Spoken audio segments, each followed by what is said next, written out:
How to Make a Futuristic Gauntlet by David J. Guyton, author of the Legend of Reason book series. This gauntlet's made in 22 gauge stainless steel. You can also use 20 gauge stainless steel, but if you go any higher than that, you're not going to be able to cut it very easily with hand tools. Other metals will be a little easier, and you can also use plastic or other materials to make it as well.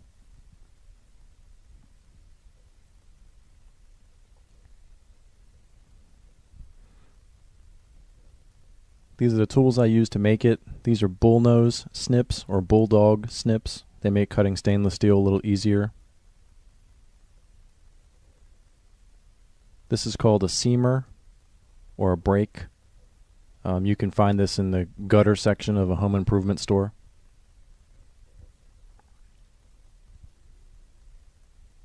This is a ball peen hammer. I use the rounded side mostly. This is a body hammer for doing body work on cars. Note that it's got a very flat surface, which is very important. This is 5-minute epoxy. It's a 2-part glue that's very strong, and I use it to glue a lot of the parts onto the glove. This is craft foam I got from a craft store. This is a little spring you'll need. You also need some nuts and bolts, very small. These you'll see later, I use those as an anvil to shape things. I also have a big anvil, which you won't need, but it's very handy to have. If you don't have an anvil, you can use a dumbbell or other weight. You can use this tutorial to make any gauntlet you like, but if you want to make this exact gauntlet, you need to download the template, which can be found at the link directly under the video.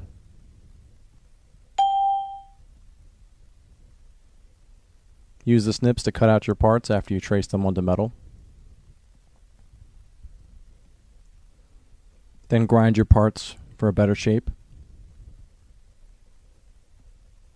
You can also use a file to fine-tune them. Here's most of the parts cut out on the table.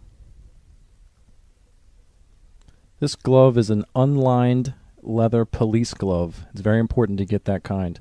I have pretty normal size hands, about 3.5 inches across. I used extra large. I'm using the vise to bend these parts and with nice hard edges.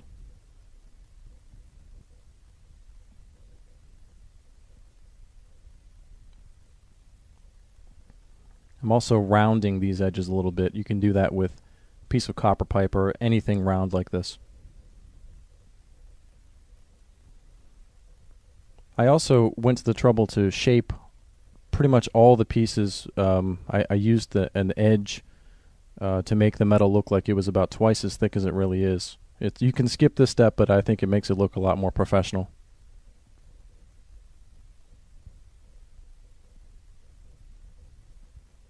Here I'm bending the thumb guard, the very last piece of the thumb. Here I'm using the copper pipe to bend the vambrace part of the gauntlet. You can see, just go slowly and you can make a nice even curves. I'm folding over the edge of the vambrace for a more uniform edge. You can skip this part if you want, just by cutting it off instead of bending it over.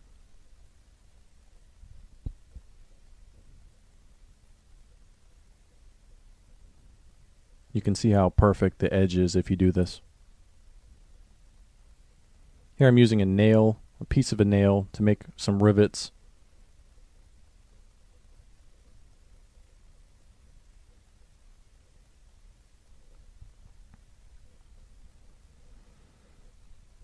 And these hinges are just bought from a store. I should have got silver, but I can only find brass that were small enough. Here's the vambrace, hinged.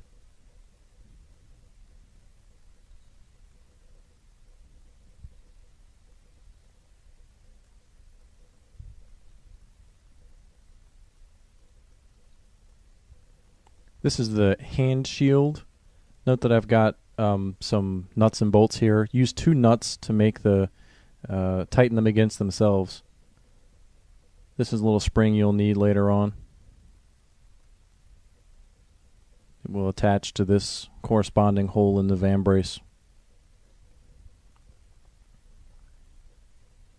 I also use the craft foam to sort of make bumpers and make this piece a little heavier.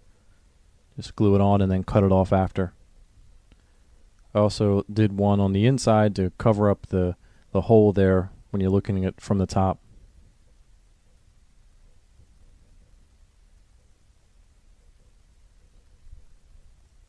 Here I'm rounding one of the hand parts.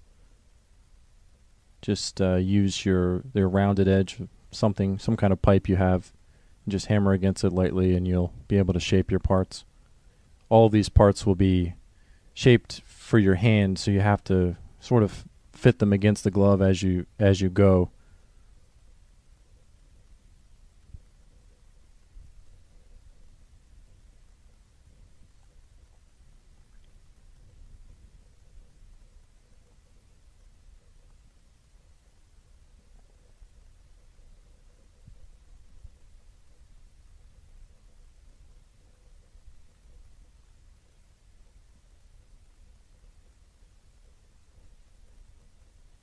This is the riser. It's actually a pretty hard piece to get right. You really have to work on this for a while to get the curve to fit right on the vambrace.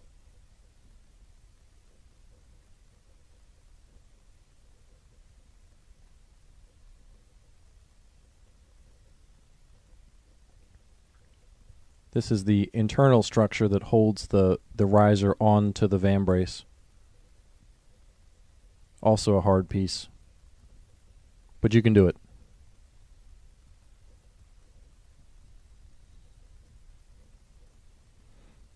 Here I use little bolts, nuts and bolts, to attach it to attach the parts together.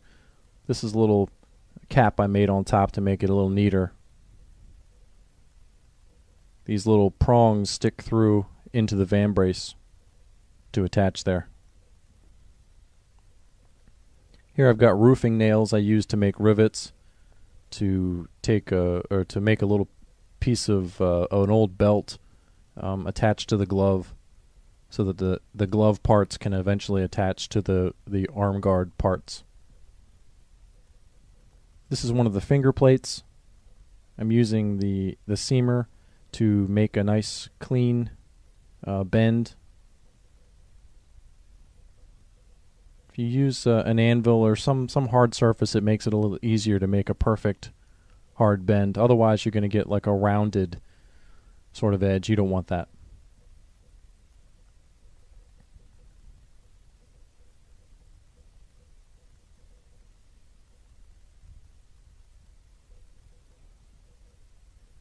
Here I'm shaping the part a little bit further. I'm rounding the bottom edges around into sort of a ring shape.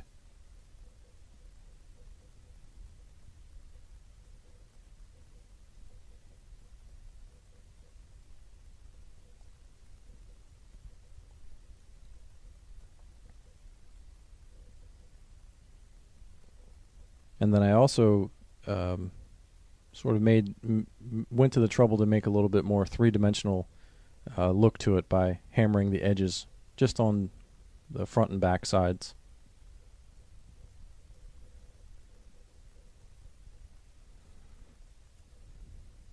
This is one of the fingertips. Pretty complex part to make. Takes a little bit of time. You can see how I've got the two edges bent around like the other finger plates, and I'm just lightly curving the underside here before I bend it.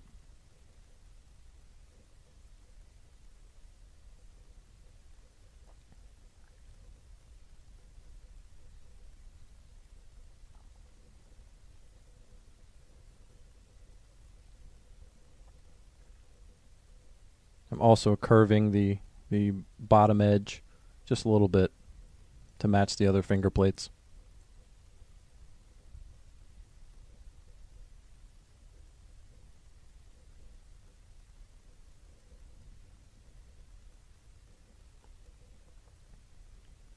Now to get the edge started at the front, just put something up there like an old chisel or something and just hammer it lightly until you get an edge started.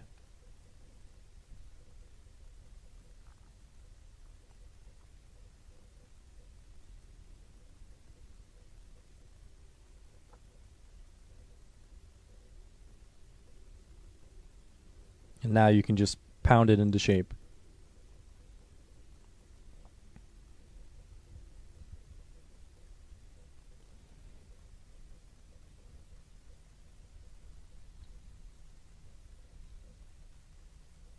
Precision parts it's very key, so you want to get these edges as close as you can, get the gaps very small.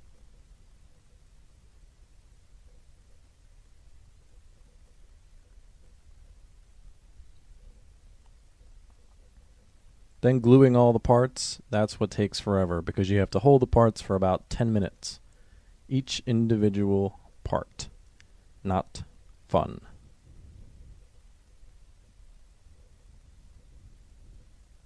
Here you can see how I attached all the parts together.